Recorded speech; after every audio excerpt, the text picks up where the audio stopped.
A B C ഒരു സമപാർശ്വ മട്ടത്രികോണമാണ്.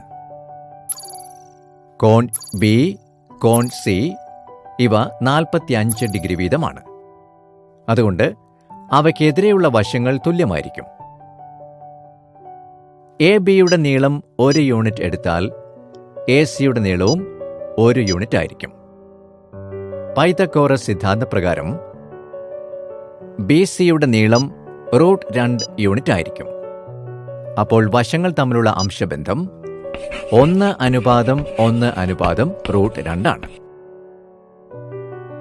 കോണളവുകൾ 30 degree, 60 degree, 90 degree ആയ മട്ടത്രികോണത്തിന്റെ വശങ്ങൾ തമ്മിലുള്ള അംശബന്ധമോ? ത്രികോണം എ ബി സി ഒരു സമഭുജ ത്രികോണമാണ്. അതുകൊണ്ട് ഓരോ കോണും 60 ഡിഗ്രി. വശങ്ങളുടെ നീളം 2 യൂണിറ്റ് വീതം എടുക്കാം.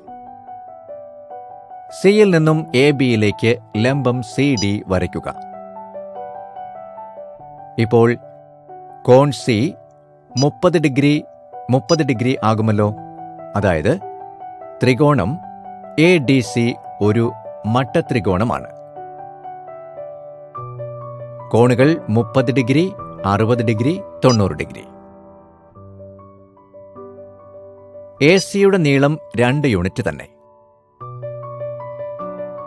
എ ഡിയുടെ നീളം 2 യൂണിറ്റിന്റെ പകുതി 1 യൂണിറ്റ്. അപ്പോൾ ലംബം സി ഡിയുടെ നീളം പൈതഗോറസ് സിദ്ധാന്തപ്രകാരം √3 യൂണിറ്റ്.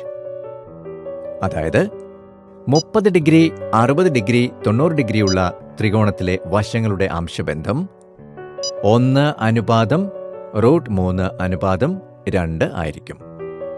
അല്ലെങ്കിൽ 30 ഡിഗ്രി എതിരെയുള്ള വശം x യൂണിറ്റ് ആയാൽ വശങ്ങളുടെ അംശബന്ധം x:(x√3:2x) ആയിരിക്കും.